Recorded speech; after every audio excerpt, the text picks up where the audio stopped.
Good evening, everybody, and welcome back for what is going to be another exciting season of the soccer scene with myself, Adrian Finnin. We're joined once again by a regular contributor over the last two seasons in Noel O'Connor. Noel, I suppose we've been itching to get back for quite a while. We know that the League of Ireland is the longest off-season in all of the European leagues, I'm led to believe. So, it's been a long time coming. It has, but should they have to save a few quid summer? They can't be paying the players all year round. So I suppose that's one of the good reasons. Yes, absolutely. And we've plenty to discuss, Noel, obviously, on the week of the season beginning, with particular focus, obviously, as it is going to be through a whole year on Treaty United and the First Division as a whole. But without further ado, we'll start off with Treaty United, Noel. They're going to be led into the First Division again this season by Tommy Barrett. We know that the club have got to the playoffs in the last two seasons. You'd imagine that'll be the aim again for the third season. We know that they have signed we've signed new players, four new players. One of the big new players they've signed, obviously, is Ryan Connolly from Finn Harps.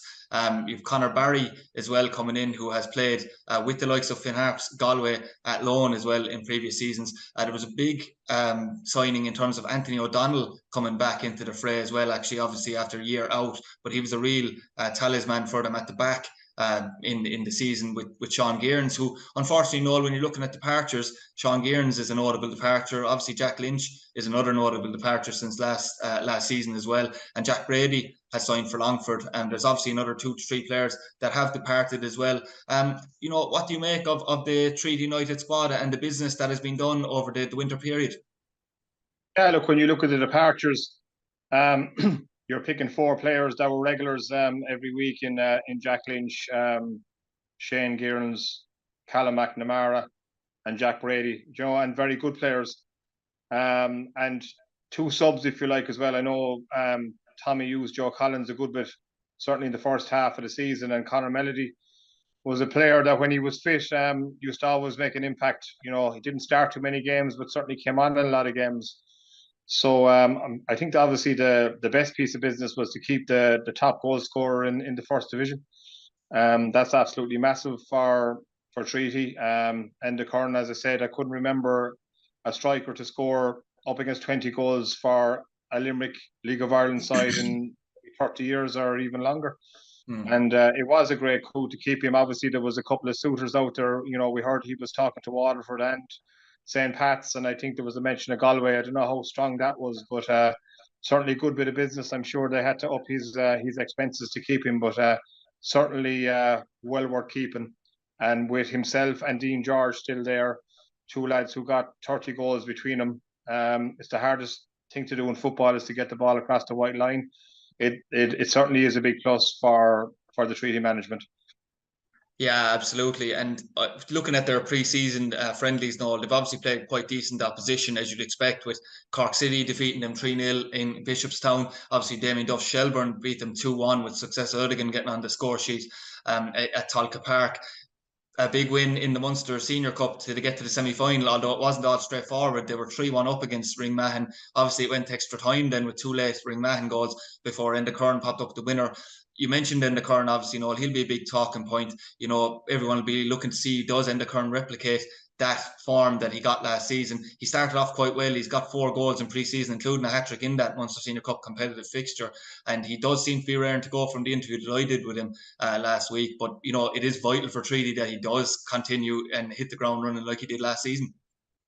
Yeah, I think it is. And it's going to be, it is going to be important. And I suppose if you look at it, another big signing for them was Mark Ludden. There was kind of a little bit of talk at the end of last season, wondering would he give it another year with his personal circumstances and that. I think he's a big plus as well for Enda Curran. They obviously are very friendly, I'd say, and I'm sure if you went through the likes of yourself in detail, the amount of assists that Enda Curran scored from Mark Ludden, maybe long throws or corners or free kicks, I'm sure the percentage is quite high. So certainly a good signing as well. Looking at the squad, and you'll probably talk about Ryan Connolly maybe, it just looks a little bit thin in terms of losing 6 players, as we mentioned, and we haven't seen 6 signings coming in. Now, for me, I don't think it's a bad thing. I think still make that playoff place is certainly attainable, with the with the goal threat the team has. And, you know, I've been saying it for a few years, and whether it'll be by choice or by force, if you like, but it's probably time to start loading a few young players from the 17s and the 19s and see what they're like. Because, you know, if they're going to keep on going with signing, you know, guys maybe at the tail end of their careers, or fellas who are looking for a second chance or a third chance, you know, for a leg up, I don't think that's the project that Treaty was built on. I think it's built on bringing in young players. I thought there was a few opportunities missed last year in giving guys a chance. I'll mention Darren Nwanko. I know he went to Blackburn, I think, for training a week or two ago. I thought there was a few opportunities to bring him in. And maybe the fact that the squad is a little bit thinner, because they may well have had to give the likes of Enda Kern maybe, you know, a bit more expenses, if you like. Well, then it'll open the door for, you know, the younger players in the region, particularly with the 19s and the 17s, to get a chance. And I think that is important. And I think it's important for the long term for Treaty as well. Yeah, absolutely. And I suppose because you were, you know, promoting the young players coming in, and I know that's where your background would be from years ago now, promoting, you would have been happy to see anyway the graduation of, particularly you have Liam Mulready, Scott Kirkland and Josh Quinlivan. Two of them out of the three have signed senior form this year, obviously. So, you know, that is imperative, as you said, that the likes of those players are signed on senior forms. Yeah, I think so. And look, I think looking at the squad, they are going to get a chance. There's no doubt about it, unless there's going to be a few more signings. Because I don't think the numbers are as high. They're certainly not as high as they were the first year. And I think it's no harm. As I said, finishing fifth in this, and we'll probably go into more detail about the other teams. I think it's very attainable for Treaty. I think they have the experience now. They have a settled management. They still have a lot of experience, but players on the pitch, and they have guys who can get goals. I suppose the other little worry for me is probably the goalkeeping. I was surprised that Jack Brady went. I think he had a fantastic year last year. We worried a bit about him at the start, taking over from Ty Grime, but I think it probably surpassed Ty Grime in that, you know, he didn't really have a dip at the end. Very good against Derry in the cup. And all through the season, bar the first few games, I thought he made some really, really good saves. And I thought it was a strange move for him to go to Longford, and obviously we'll be talking about them in a while as well. But a few of the games I saw Conor Wynn play, you know, it was probably a bit underwhelming, I suppose. Looks to me like he's going to be the number one, and I think it's a little bit of a worry. I think it's a very important position. But look, he may well prove us wrong. He probably needs games maybe, and if he gets a run in the team, maybe we'll see a big improvement in his performances. Yeah, I'm certainly not, you know, disrespecting Conor Wynn or Shane Hallahan, who was also signed, who was a former Cove goalkeeper, Noel. But, you know, obviously because, you know, we signed what would be considered relatively proven League of Ireland goalkeepers for the last 2 seasons, like you said, Ty Grime. You know, I know he hadn't played an awful lot of first team football, as in starting positions, but, you know, he has been around the league since he was the age of 17, 18, if I'm right. And obviously Jack Brady, as you said, followed up with that as well. And Jack had played a lot of games between Limerick FC and Shelbourne for the first season anyway. You know, that the goalkeeping position, goalkeepers are important in every league, I know that, but particularly in this league, you feel like the defence, everything is built on, you know, a solid and a vocal goalkeeper from the back. So, you know, it's going to be a big test for either one of those goalkeepers. But as you said, it does look like Conor Wynn's going to be number one. It does, and as I say, it will be a big test. Now, maybe, you know, he was thrown into a few games. I remember seeing him against Cork. We were watching ourselves at home, and thought it was a bit of a struggle, you know. And there was other games where, you know, you felt that things could have been worse, if you like, you know. And hopefully he has a good pre-season and a run of games, and maybe, you know, he'll prove to be as good as the other two. But it certainly is a high standard that the last two keepers have set in the last 2 seasons. And I think particularly Jack Brady, you know, who was consistent all the way through the season, right to the very end last year. I think he's a tough act to follow. Yeah, and I only briefly saw the new signings, to be honest, Noel, in the last pre-season friendly, which, by right wasn't a huge challenge for Treaty in terms of playing Limerick District League selection for the 50th anniversary of Jatton Park. I do believe that Tommy Barrett and his coaching team would have much preferred if that game was 3 weeks ago rather than maybe the game before the start of the season. But a lot of people have said to me that maybe the work should be done by then if you're Treaty United heading into the new season. But I suppose from your own experience, you would know of Ryan Connolly, Noel, and obviously we'd know a bit about Conor Barry from being around in Athlone, Finnin. He actually joked himself that when asked actually, Noel, about he was asked about who would be his favourite opponent for the year, and he listed off maybe 4 to 5 clubs that he had already played with, and joked and quipped about it himself. But obviously we have a bit of experience on him. What do you think that the likes of those players, and maybe Andy Spain, who I admittedly myself don't know much about, from Athlone, the centre back who signed, can bring to the team? Well, from what I know of Andy Spain, he, like a centre half, certainly a very good athlete. I hear he's come with a very high level of fitness. I think he's more of a football and centre half, if you like. He certainly wouldn't be in the Shane Gearns mould. I think Anthony O'Donnell is a great signing back. I certainly was very impressed with him all of the first season. I thought he was a bit of a loss last year as well, and his ability to score goals. I don't think they scored as many goals from set plays, certainly from the centre back area, as they did when he was around. So Ryan Connolly, obviously very experienced player, knows the league well, and it's a place where we would have spoken about a lot. I think an area where Treaty struggled a bit, which was the centre midfield, and probably that's the biggest worry when you see the players who've departed. And I know Callum McNamara played a lot of last season as a centre half, the first season as a centre midfield. You have Jack Lynch who played there, and the fact that Shane Gearns has gone as well. Mark Walsh would have played a lot of games in centre midfield last year, and now looks to me like he's going to be playing centre half unless he goes with Andy Spain and Anthony O'Donnell. But that doesn't look like he's going to go with that, looking at the teams that he's used in pre-season. So that middle of the park is certainly a worry. Colin Conroy still about, Martin Coughlin.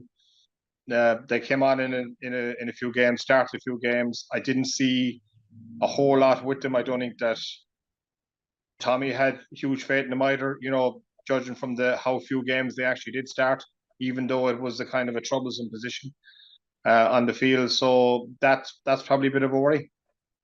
Yeah, I suppose it is. But in saying that as well, Noel, equally with worry, there comes opportunity, I suppose, as you said, for the likes of Martin Coughlin and Colin Conroy, because particularly, I suppose, with Conroy, although he looks light, he has been obviously captain centre midfield at underage level with Ireland in a couple of age groups.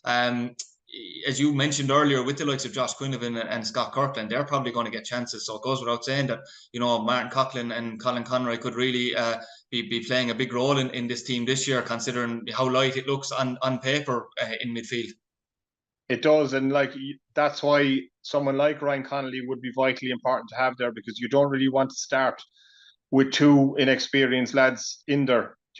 Maybe one, and a fella to guide him a little bit. It looks to me like Lee Devitt will certainly play in the middle, I think, more than he did last year, certainly. And I think as the season went on last year, he certainly had some very, very good games, and he looks to be a bit more pre-season as well, actually, Noel. Yeah, looks to be a bit more vital, a vital cog in the wheel, if you like, than he was last year. So hopefully he can maintain that form. Certainly a box-to-box player. Scored a couple of goals and was unlucky not to score a few more as well. Remember, he was unlucky not to score against Waterford in one of the home games. And they'll certainly be looking for a big season out of Lee Devitt. And on a final note on Treaty, Noel, I know you mentioned it earlier that, because they have a bit of a continuity there, that it, stands them in good state coming into this league, because yourself as much as anyone that the League of Ireland, and we'll discuss the likes of Wexford and Longford and Bray, there's been huge changes, absolutely astronomical changes at all those clubs going into the new season. There is a bit more continuity of Treaty. We obviously know that there's 6 gone out, 5 coming in. That's probably what you'd expect generally in most League of Ireland clubs. But there is, and the Curran did mention that maybe that can be an advantage to them, and I suppose that's the hope, isn't it? Yeah, and I'm calling it an advantage to them without a doubt. Look, they're kind of bedded in now, you know, and they have a system, and they still held on to their real, you know, the key players. We mentioned Mark Ludden, Endicurn, Dean George, certainly. We have mentioned Willie Armshaw, you know, Stephen Christopher. Still a real nucleus and a core of an experienced team. Obviously, as I said, the squad's a little bit thin, but you'll be hoping that we don't run into too many injuries or suspensions. Like, whatever about Ludden players, you don't want to be playing too many of them. And it will be a bit more attritional this year with 10 teams, so you're back to the 36 games, which certainly, you know, adds to the whole toughness of it. But I think the experience of the management is an advantage, the continuity is an advantage, and obviously the stableness of the club as well is certainly a huge advantage, and it does filter into the team. Yeah, absolutely. Just to move on now, Noel, two Friday night's opponents for Treaty United who will visit the Markets Field. It's Bray Wanderers, and it's going to be a whole new look Bray Wanderers since Pat Devlin and his team came to the Markets Field and lost 2-0, if I'm correct. I think it was 2-0 or 2-1 actually on the night in the last meeting between the sides. You know, you look at Ian Ryan is after coming in as head coach at Bray. He was with Wexford, as we know, last year. They just narrowly missed out on the playoffs. And he's after taking, I think it's no less than 9 players from Wexford, Noel, with him as well. The likes of Harry Groom, who impressed last year, Conor Crowley also as well. You have George Short, Conor Davis, players that we're well familiar with as well, Len O'Sullivan as well. You know, that's just to name a few. Then as well, on top of that, in fairness, they've managed to sign Dave Webster back from Bray Wanderers. He's the captain of the side this year. Vice captain will be Dane Massey as well, who's another big coup for them after many years away from Bray. He's back at Bray this year. So, you know, a formidable looking squad. I think there's 27 players in that squad as well. It's a formidable looking squad on paper in the First Division, Noel. Absolutely. And look, you're right. I mean, Dane Massey, huge sign as well. Dave Webster, I know from my contacts in Finn Harps, like, a good player, but a brilliant guy around the place as well, on the training pitch, in the dressing room, you know, a real good pro. Unfortunately for Bray, and probably lucky for Treaty if it is, but he won't be playing on Friday night. He's injured. A couple of other injury doubts as well.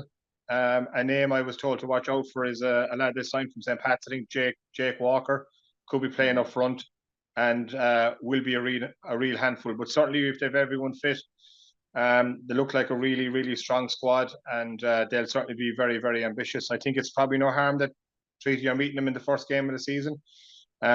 Teams only finding their feet, and Treaty are always hard to beat in the Markets Field as well. And they're probably a team that'll beat a lot of teams maybe further down the line, because, look, it's great to sign all these players, but they certainly won't have the continuity that Treaty have, that we spoke about, and it'll take a while for Ian, you know, to gel all those players together, and, you know, to see exactly what team he wants. And, you know, there's guys recovering from injury as well, but they certainly look like a team that will finish in the top 5 this season.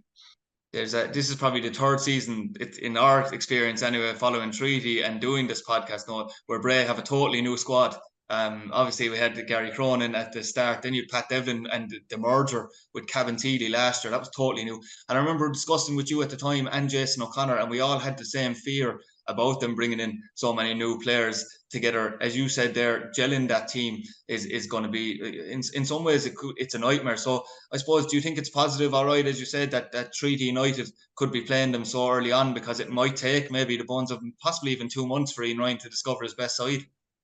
Yeah, I think so. And look, if you look at even last year, I mean, Wexford ended up just finishing 3 points behind Treaty in 6, but in that first game of the season, you know, when Treaty went down to Wexford, you know, they scored 5 or 6 or 7 goals.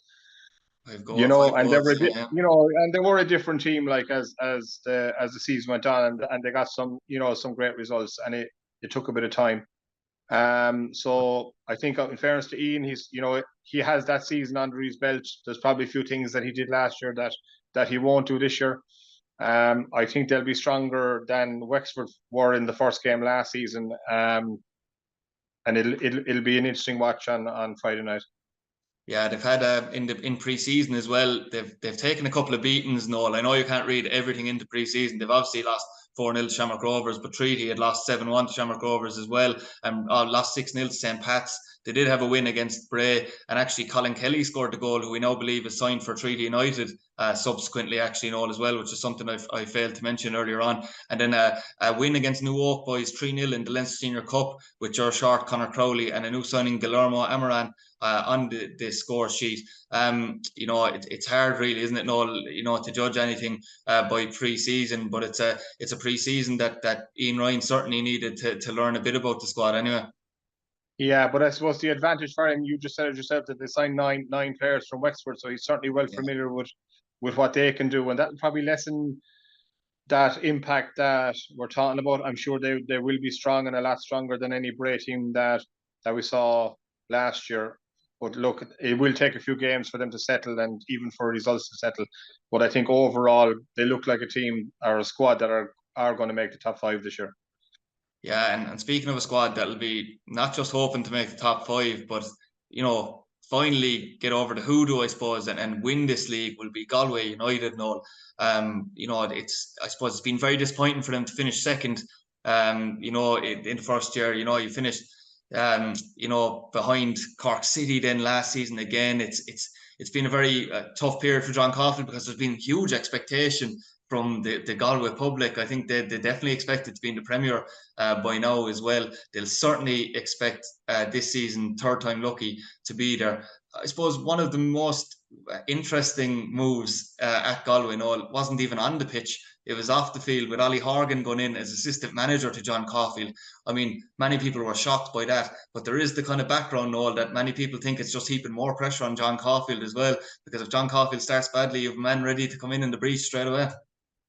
Possibly, yeah, but I would have an alternative view to that. I think it's a great signing for Galway, and I think it's a great one for John Caulfield. Obviously, I know John well, and I speak to him regularly, and I just felt that I always felt him as a bit of an isolated figure in the dugout, and even when I'd see him coming on and off the pitch, I found it hard to comprehend. And I think with Ollie, he's found what I call a kindred spirit. I think they'd be very, very alike. They'd be single-minded, and I think he needed that. I thought that his coaching staff and some people that he had on the bench, I would say that the bench was weak, and I think it was important for him to strengthen it. We were at the playoff game last year. They were desperately unlucky against Waterford above in the Marcus Field. The reaction of the Galway crowd for me was very, very disappointing. And I do think that they have the advantage of the continuity now, again, that we spoke about Treaty.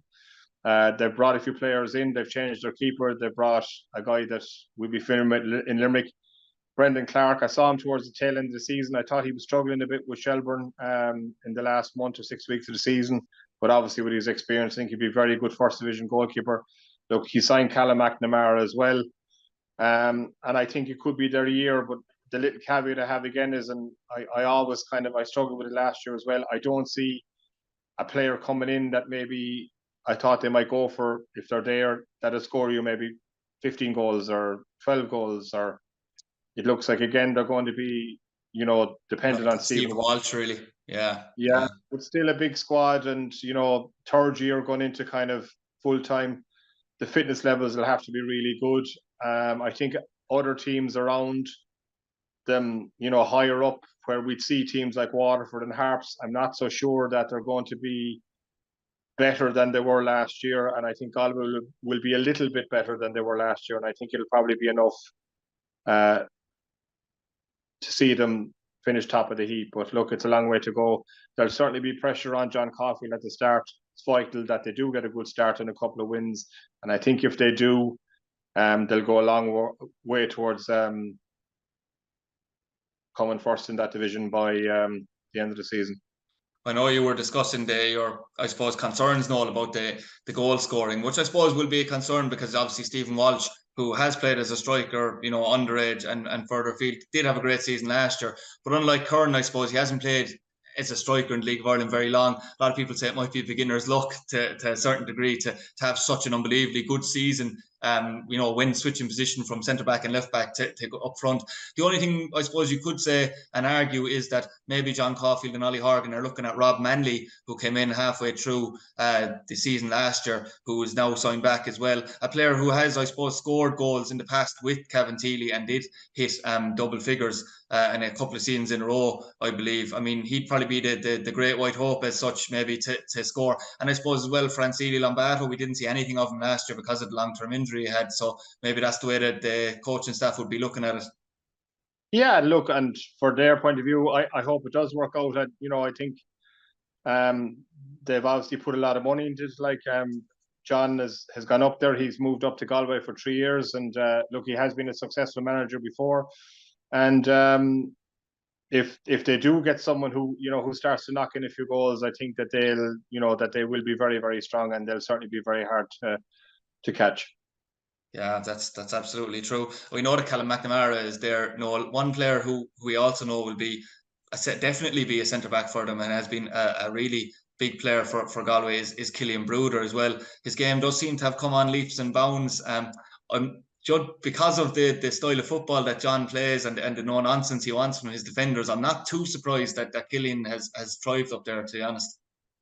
Yeah, look, and that's the way it'll be this year. There won't be any big changes. Look, he's filled out the squad as well. I think obviously Callum McNamara, from what we've seen him, is a prototype player for them. In a similar mould, I suppose, only a year or two behind Killian Brewder. And look, they'll be very, very hard to beat, and you will certainly know that you've been in a game when you play them. Yes, that certainly will be the case. Noel, another team who have made waves, Noel, it's fair to say, in terms of their recruitment so far, has been Cove Ramblers. Maybe not huge waves, it's fair to say, but it does look on paper like they will be stronger than they were last year. Now that probably won't take a lot. There are people saying to me there right now because they finished bottom of the First Division. They weren't very ultra competitive as such in some of their games. Shane Keegan has managed to maybe draw on his contacts with Jack Doherty, who has signed from Wexford, which definitely took many by surprise. Charlie Lyons has returned from Galway, didn't get a lot of game time, maybe not as much of a surprise, and probably a good move for both parties there as well. Wilson Waweru is a big one, Noel, isn't it, from going on loan from Galway, because he was crying out for game time. Galway obviously feel he won't get it there, and this could be a big season for Waweru. I suppose he'll be desperate to prove himself. Yeah, I think so. Look, they're decent signs. I think they signed a decent goalkeeper as well. They'd sign Lee Stacey, yeah. You're right. Like, bottom of the table. Look, we were waiting for a managerial bounce when Shane Keegan came in. It certainly didn't happen at the start. He's a full season now. He's an opportunity, to do the pre-season. They've certainly brought in 3 or 4 players, and they will be certainly a bit better than they were last year. And obviously they need to be. Are they going to make the top 5? I'm not so sure. They'll be difficult to beat at home. But they're probably down in that, bottom half of the table that is going to be a real scrap, and certainly very hard to predict as well. Yeah, absolutely. We often mention, Noel, the Coleman's Park playing pitch and the fact that it can, I suppose, be a fortress for Cove Ramblers. Obviously, the likes of Stephen Henderson, who we will go on to speak about, obviously, later on in the show, kind of built that with Cove Ramblers. I know Shane Keegan has been a bit coy, obviously, in pre-season, hopeful that Cove Ramblers obviously can be a lot more competitive than they were last season after the time. Do you think, because of the signings they've made, that they will be, not expecting, but they'll be certainly expecting more of a playoff challenge, considering how open it is, and the league, though, if you look at it, the league on paper, I have to say that section between 3rd place and 8th place particularly is going to be unbelievably competitive, probably the most competitive in the last 3 seasons. I think so, yeah, and I think that they will be looking at that, and they certainly want to be in touch. They want to be in touch and distance of that 5th place. Like, if they are, even if they are 6th or 7th, like, or 8th or whatever, they want to be within touch and distance of it. Going into the final quarter of the season, if you like, 6 or 8 points even.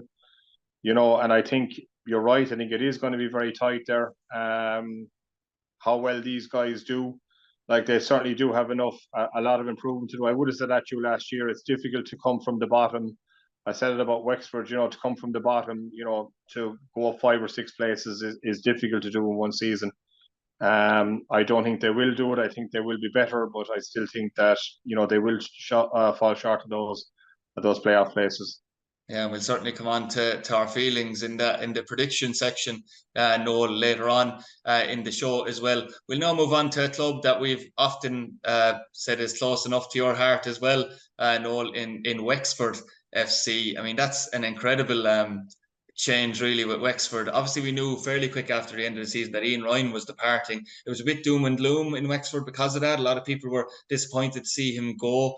We knew that there was maybe an increase in the budget this year, but obviously that threw a bit of uncertainty because very shortly after Ian Ryan was announced as Bray manager, there was a plethora of players leaving Wexford, and people were maybe worried about the direction it went. They probably needn't have worried as much as they were, Noel, because when you look at some of the players that Wexford have brought in, Ethan Boyle being the flagship signing from Finn Harps, obviously relegated Finn Harps, he'll captain Wexford this year. But obviously James Keddy being appointed as manager, who was assistant manager in Longford last year, he's managed to call on those contacts with Carl Chambers, Aaron Robinson, Mark Henry, just to name 3 players joining from Longford as well. And then Hugh Douglas, you bring Hugh Douglas into the frame as well, a player who has been around for a while, and the Livingston brothers from Bray returning to their own area of Wexford.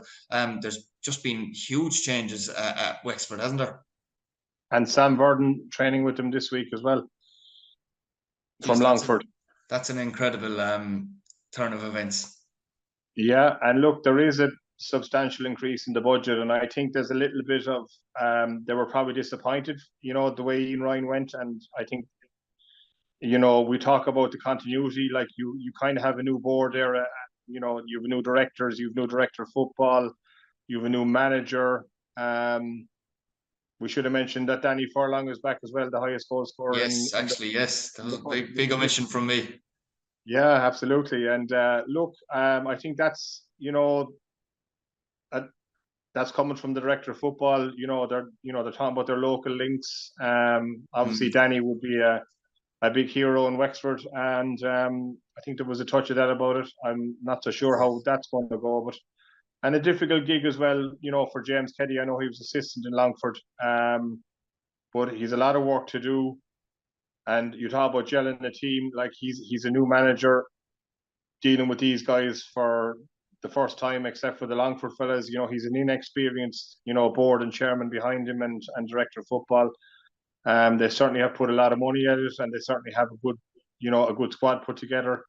And they will be there or thereabouts, whether they make the playoffs or not. I don't think they'll be far away, but I think that inexperience might tell. But we won't know really what will happen, because they could certainly throw more money at it in the transfer window. So that often kind of skews your predictions.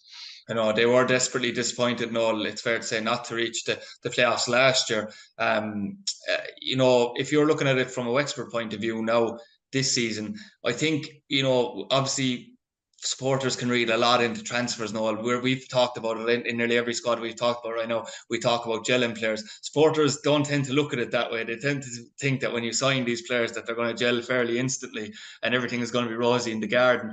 So I reckon that if you're looking at it, and you ask the ultra supporters of Wexford and the diehards, they'll think that nothing except playoffs will be good enough this year. I think there's no doubt about that. And they look at Danny Furlong and they say, sure, he's going to score 20, 25 goals and everything is going to be great. And, and that's the way it goes. But look, it's difficult. It's more difficult than that. And look, it just adds to the intrigue of the league. I think it's a very, very competitive league. I think you hit the nail on the head when you're talking about positions 3rd to 8th. I think anyone could finish 3rd or 8th. I think the points difference will be a lot tighter, certainly in that area than it has been for the last couple of years, certainly where, the kind of playoff positions were nearly nailed down, like, with 2 or 3 games to go, it was only a matter of who was going to finish, 2nd, 3rd, 4th and 5th. And I think it'll certainly be different this year. Yeah, and I suppose speaking of goal scorers at Galway and other clubs like in the Curran at Treaty, one man who James Keddy will be hanging his hat on, and the move came from his move from Galway to a loan move to Longford last season, was Jordan Adeyemo. Noel, he hit the ground running with Longford fairly quick after signing. It's fair to say, as I said, that probably earned him the move to Wexford with James Keddy. He's had a really sharp pre-season in terms of scoring goals. Scored a hat-trick against St. Patrick's Athletic, I think, in pre-season as well. So yeah, if you look at it there, they'll be hanging their hat probably on Jordan Ediemo, because I know we have the fairy tale story of Danny Furlong, but I don't believe on paper that Danny Furlong will be, playing an awful lot of minutes, especially early on anyway. No, I don't think so. And you're right. And look, very, very important signs are the guys who get you the goals. Eaton Boyle, he's probably like an Ali Gilchrist, isn't he? That Shelburne signed played with Shelburne a couple of years ago and went to Cork last year, and kind of anchor down that defence. So they will be a formidable team. There's no doubt about it. And James Kelly will have to find his feet fairly quickly, I'd say. And Noel, just move on to Wexford's southeastern neighbours, Waterford FC. Obviously, they suffered playoff heartbreak against UCD last year, and even though it looked like they were odds on effectively on paper to get promoted due to the momentum they had going into that. And it also looked like they were going to have a very plain sailing pre-season. Killian Cantwell, Shane Griffin, Noel O'Keefe, key players and more, Wasim Oshria as well, signed really early in the campaign. As I said, it was unlikely that they were going to keep Phoenix Patterson, who was the best player in the division and voted so by his peers last year. He went to the sister club Fleetwood Town. But Junior Quaterna had been announced that he was going to sign, and then very late in the day, he went to Fleetwood Town as well, and obviously was loaned out to Altrincham Town after that. He was like almost a sidekick to Phoenix Patterson. They were the most dangerous wingers in the league last year as well. So that was a problem. And then, Danny Searle announces today that maybe there's 3 new players coming into Waterford possibly in the next day or two on the week of the game, the first game of the season. So from what looked like it was going to be very plain sailing, it hasn't probably turned out to be the way they wanted it with Waterford. Definitely not, and you're right. And they, if you go back to last year, it was their bad start really that cost them. If they had got a better start last year, they probably would have possibly even pipped Cork and won the title. It wasn't until well into the season that they really got going, and the final 2/3 of the season, they're absolutely fantastic and getting better and better and better. I did have a doubt about them, defensively, and it was kind of shown up against UCD. You talk about continuity, and they might be going down that same road again, because I felt that they were going to do something like that if things weren't going well in the window, say in June, bring a few players over to strengthen the promotion push. Now, obviously, they've had to do it a bit earlier, but they're bringing in 3 guys tomorrow, who will be playing or training with their teammates for the first time. And look, they're going to take a bit of time to bed in as well. Are they going to be as good as the likes of Phoenix Patterson? It's hard to believe they will be. So still a very, very strong squad, and but it's those goals that those lads got. But I suppose the only thing I can say is they were probably winning a lot of games by 4 and 5-1, and maybe they'll just start winning them by 2-1. But they'll certainly be one of the. I think they'll be in the top 3. There's no doubt about that. It'll be interesting to see how they do start the season. Yeah, absolutely. And I suppose the one man who'll be tasked outside of Wasim Oshria with replacing those goals is a player who we'll be familiar with, who played with that loan last year, Noel, in Thomas Olua. In fairness, I will say he did look really dangerous with that loan, and looked like the type of player who would benefit from being in a side who, create more chances and would be higher up the table. Yeah, definitely fantastic pace as well, and you could see him fitting into their system. They're a lovely team to watch. They have a great setup. The Noel O'Keefe gives the front 3 or 4, if you like, that freedom to play. Shane Griffin's passing range, very easy on the eye, and you could certainly see Alua fitting into that group. But they certainly need to get maybe a physical player up there as well. It'll just be interesting to see what kind of player comes in. But overall, they certainly will be one of the stronger teams in the division. Yeah, and continuity is the name of the game for them as well, Noel. I know they obviously have signed Barry Bagley from Fleetwood as well. Connor Parsons came from Wickham, and that was a fee for that actually as well, Noel, for Waterford. I suppose the only thing, Noel, and it's an age-old debate, people always say that continuity is obviously great, but obviously League of Ireland players, you know, you often want to keep it as League of Ireland players because there's no guarantee guys coming over from England will hit the ground running in this league. Sometimes they get taken by surprise, I think, by the quality in the league as well. Yeah, I think you're right. It's often a mixed bag.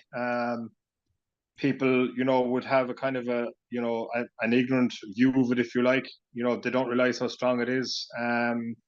You get that from time to time, you know, from even the lower league managers talking about the players who come over. But look, the reality is that a lot of players that move, particularly from the Premier clubs, you know, have done really, really well in the Championship and League One. And these guys will certainly have to have the right attitude if they want to be successful here. Yeah, certainly. And as I said, we will get to the predictions on that, but I think we'll both have Waterford quite high on the list, despite the fact that Junior Paterna and Phoenix Patterson are gone from the squad.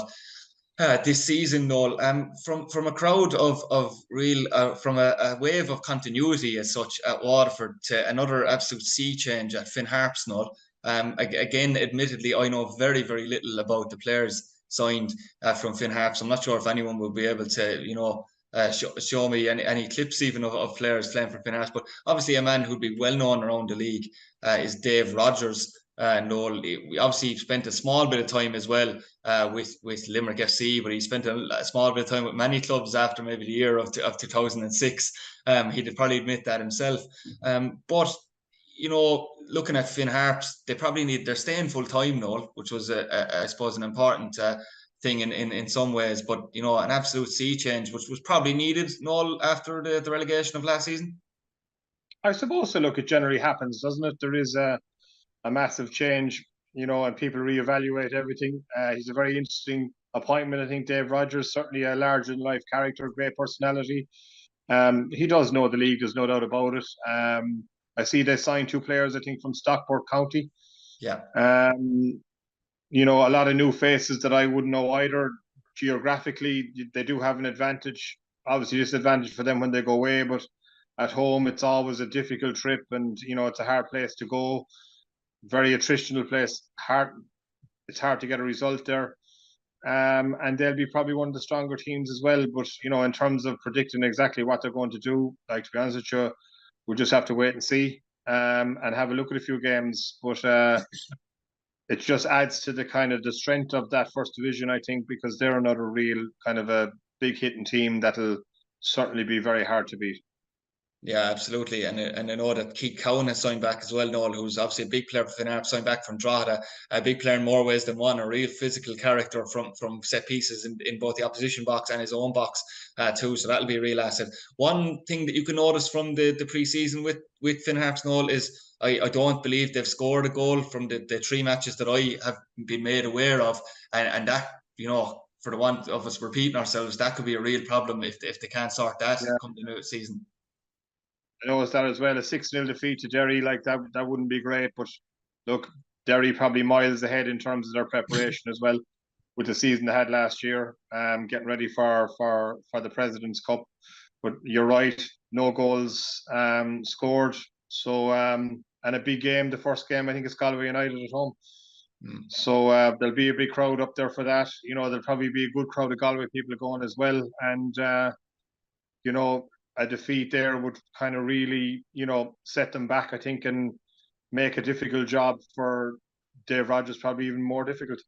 Yeah, and I've often spoken about Finn Harps being the graveyard of all my dreams now, because the two times I've went to Finn Harps, it's ended in relegation, effectively for Limerick FC as it was in the past, and they were real dark nights, and Finn Harps have always done that. But you just mentioned Galway at home. 3 of the first 4 fixtures for Finn Harps are at home. So, you know, if they can, you know, get a good start there, that will provide them a huge confidence. Yeah, it will, and look, they'll get better and better, and it's just a good area. I think, look, a little bit like Cove, but even better, you know. And Derry are going well. You'll get players from Derry, you know, who can't get into that squad, and they'll play with Harps. And I think it's the same with Sligo. When those two clubs are going well, generally it's good for Finn Harps. It's a bit like Cove when Cork City are going really well. You know, they probably get a better caliber of players that kind of always a successful for Cove was when Cork City were going really well, and it'll be the same up there. It's a great footballing area. They really love it up there, and there'll be a lot of good players there, but it's just hard to know how they're going to do at the start. Yeah, you spoke about larger than life characters, Noel, around the league, including Dave Rogers. Another one of those could be construed as Stephen Henderson, who has come back in, maybe quite surprisingly, Noel, to senior management with Longford Town. He was left to pick up the pieces when James Keddy ran up to Wexford with nearly at least half the squad. It's fair to say. We know that Jack Brady has obviously signed there, which is a very good signing for them. And then you have the likes of Shane Elworthy re-signing as well, and James Duna coming in along with Derek Daly. So there is League of Ireland experience there. It's fair to say. I'm still kind of reeling from your this Sam Verdon quip with Wexford, Noel. Is that a kind of a sign of things that are happening at Longford at the moment? Yeah, a little bit. And before we go into that one, I forgot to mention that Bastien Airy is also training with Wexford this week. So yes, there's a man who's going to rack up a good few clubs.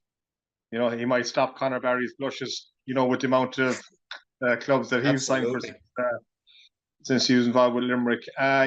Just maybe the soundings aren't fantastic out of Longford. It's going to be difficult for Stephen. Obviously, I know him a long time. He was the goalkeeping coach in Cork City when I went there, and he's made a really good career as a manager. He's obviously was very anxious to get back in.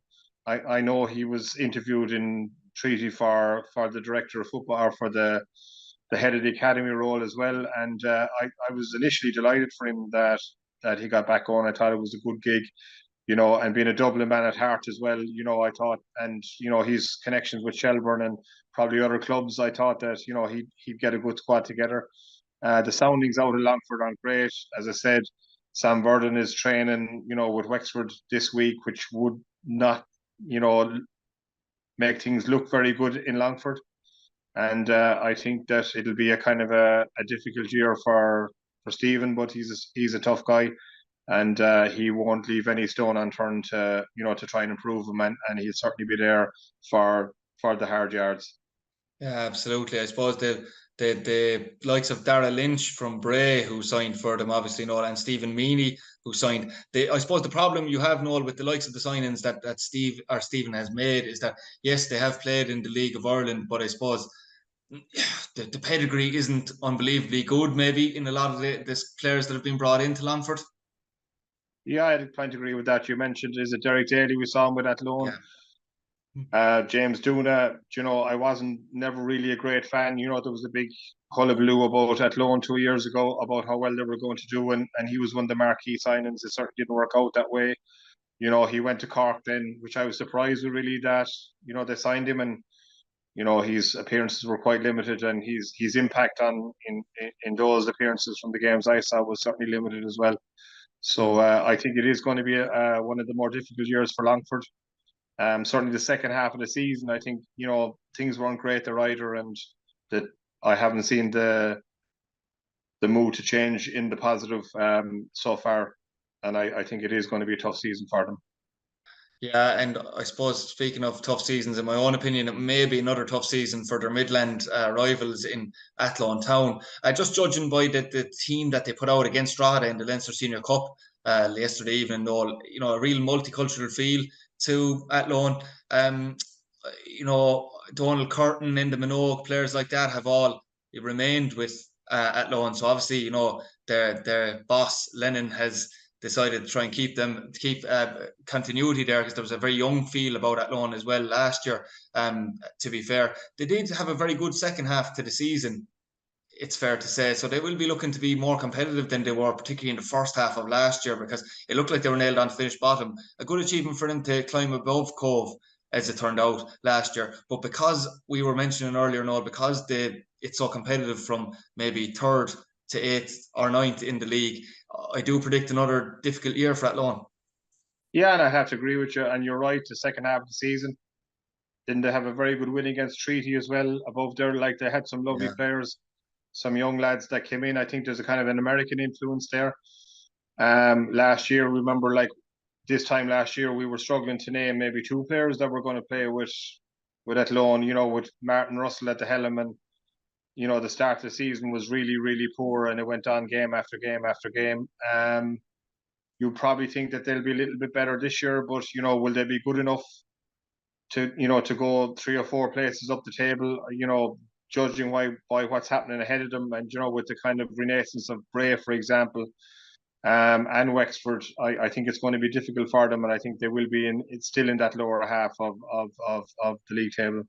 Yeah, I certainly tend to agree with you. And last but not least, Noel, in our discussion of the teams in the Airtricity League First Division, is Kerry FC, the newcomers into the League of Ireland. I suppose people would say it's about time, Noel, that we saw a team from Kerry entering the league. Because like, my earliest memories of Kerry, I suppose, is the old League Cup, where you would be very familiar with. It was when I was going to watch your Limerick FC sides maybe 17, 18 years ago, playing against the Kerry League on a regular basis. And I always wondered why Kerry didn't, you know, maybe push to get into the League of Ireland. Billy Dennehy has been a huge driving force as well as others in Kerry to get this show on the road. It's brilliant to see it, isn't it?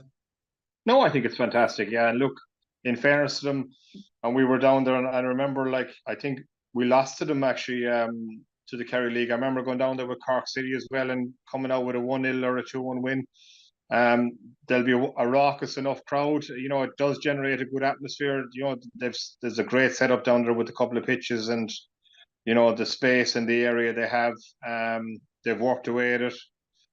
You saw a lot of their players, you know, particularly would drift to Cork, and it is going to be tough for them. But look, you know, we would have said the same with Treaty starting out, but you know, that enthusiasm, everything being new. I think that while it will be tough, they'll certainly enjoy every minute of it, and hopefully that they will go from strength to strength, and they'll also give the underage football in Kerry a boost, that they'll have something to aim for. Because you know, you had noticed, like, actually, Noel, you know, from the sorry to cut across you, but that was one thing I noticed, the fact that you've said that about the underage link. When they have been announcing their signings, I've noticed that there's been at least 5 where it said that they've played with the Kerry underage sides for maybe 4 to 5 years at least. So you know, that's encouraging, I suppose, even though it will probably mean that it's going to be a tough learning curve for them. No doubt about it. To be honest with you, it reminds me a little bit of the Wexford youths as such.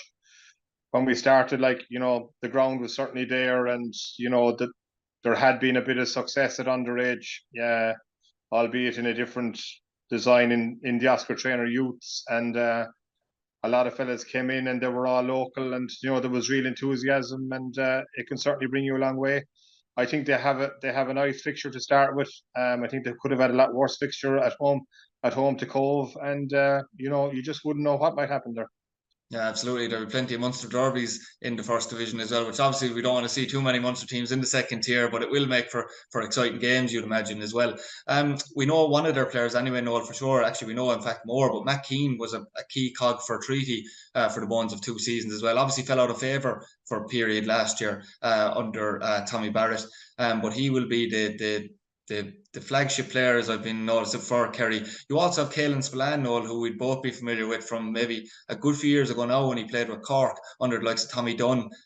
You know, he earned promotion with Cork City from this league as well, from this division, and played in the Premier with them. So he'll be a big player. The only thing I'll say, Noel, is maybe the difference between themselves and Treaty is that Treaty, when they did come in, you know, had the benefit of having the likes of Mark Ludden and experienced guys that have played the league for years. That's something that Kerry obviously don't have. Not really. Well, certainly not as much. But as again, I'd go back to probably, you know, there's a similarity with it, you know, with it in Wexford. Look, it is going to be a hard season. And look, when we are doing our predictions, I don't think there's any doubt, but we're going to predict Kerry to be 10th, you know, and if they finish even one place ahead of that, it has to be successful, you know, because it is going to be really tough for them. And, you know, there's a lot of tough fixtures, and a lot of guys won't be used to this. And it'll be a real learning curve for, you know, for Billy Dennehy as well. But as you said, I think it's great they're in the league, and I think it's good that the fact that their players don't have to go to Cork in particular, because you'd always see a sprinkling of Cork or Kerry players in Cork, less so in Limerick, although we had a few. Obviously, we had a few in my time as well, and it's right. It's only right that they'll play with Kerry. Yeah, absolutely, Noel. And we went through all squads in detail. I suppose before I finish on Kerry, actually, one thing that we need to mention is there's a lot of excitement now, obviously, in Kerry. There's great work going on at Mount Hawk Park to get it ready for the new season. But the one thing you will say about it is you hope the public stick with this for the long haul, because, it's not going to be an instant success story. You're not going to, you could take a couple of beatings this year in terms of, playing the likes of Galway, Waterford. These are full-time outfits that you're going to be facing against. So, you don't want a situation where there's going to be, 2,000 people there for the first few matches, and then it grows off, as we well know in Limerick, to maybe 200 people. So the key is for the Kerry public to stick with it. Yeah, I think so, and I think you will get more than 200. I think there is a good support of football down there. It is new. I think they've sold a lot of season tickets anyway, and they'll be canny enough now to get the crowd up. And even if the crowd doesn't look great, I think the figures will be good coming out of there. Yeah, so without further ado, Noel, and we won't go into detail on this like we have in the past, because we'll be here until 11 o'clock if we continue on in our current vein, and we won't have work early in the morning. But I suppose just to go with our predictions for the season, again, we'll probably be made to look foolish enough, especially this season, the way this league is. I mean, it's even more difficult to predict than last season, I have to say. But just going from top to bottom, I have Galway United in first place. I do think that with the Ollie Horgan factor joining in with John Caulfield, that they could pip Waterford to it, who I have in second place this season as well. I have Bray Wanderers in third. I know we spoke about the fact that they've changed the whole squad, but I do feel with the likes of your Dane Massey's, Dave Webster's, and experienced professional guys like that, they will help along a lot of the players in that squad, and a lot of those Wexford players, obviously with the hurt of last season, driving them on in that squad as well, and a year wiser, could have them in third place. I do have Wexford in fourth. Behind them, but that is said is going to be interesting to see. And even though the squad is quite thin, I have went for Treaty United, hoping that Enda Kern can keep firing in the goals, and Mark Ludden can have another good season, as well as the other players in the squad, and hopefully injury free and suspension free for the majority of it. I have Treaty United to get a third consecutive season in the playoffs, finishing in fifth position. That would be ahead of Finn Harps, who are just an unknown quantity. I mean, Finn Harps are one of those clubs who could surprise us all and be up in the top two in this league, but obviously I don't believe so on paper. So I have them in sixth place, Noel. I do have Cove jumping from 10th to 7th, which is something that you would definitely be wary of against doing, and have warned me about in the past, but I am going to do that because I do believe that Longford Town will have a season of struggle, and they will be in eighth position, especially if the murmurings are true, like you say, about the likes of Sam Verdon as well, who would be a key player for them. Athlone to finish ninth, and then Kerry, as you alluded to earlier, to finish 10th, Noel. So we'll without further ado, we'll go to the expert opinion. Yeah, well, look, I think we've already had the expert opinion, and we'll go to mine. But there's a lot of very similarities, and I the same 1, 2, 3. I've Galway to finish first. I've Waterford second, and I have Bray in third. I've actually gone for Finn Harps to come fourth. Mightn't happen at the start of the season, but I think the fact that they're full time and that they will have the ability to get players in. I think the big thing about these predictions is your prediction something now, and there's always a window to kind of skew your predictions. Yeah. I've certainly gone with Treaty as well to finish fifth. I think it's well in their capabilities with the experience they have now. I went for Wexford to come sixth. I've Longford in seventh, Cove in eighth, Athlone ninth, and I have Kerry to come 10th. It will be interesting. We do have similarities, but it'll certainly be interesting to see how far off we are. It's that middle section again that we have spoken about. Yeah, that could be the death knell of many a good predictor and man, from Paddy Powers, Ladbrokes, you name it, for the season, I'd imagine. But my thanks to Noel O'Connor. It was a long slog, Noel. It was always going to be coming into the start of the season, but we wouldn't have it any other way to start off the soccer scene. It's season 3 for us, Noel, but it's officially season 2 on Sport Limerick's soccer scene. So obviously we hope to be with you throughout the season this year, and we do hope that you can garner the support, and we'll do our best to bring you all the news regarding Treaty United and the League of Ireland First Division as a whole. So we hope you can join us throughout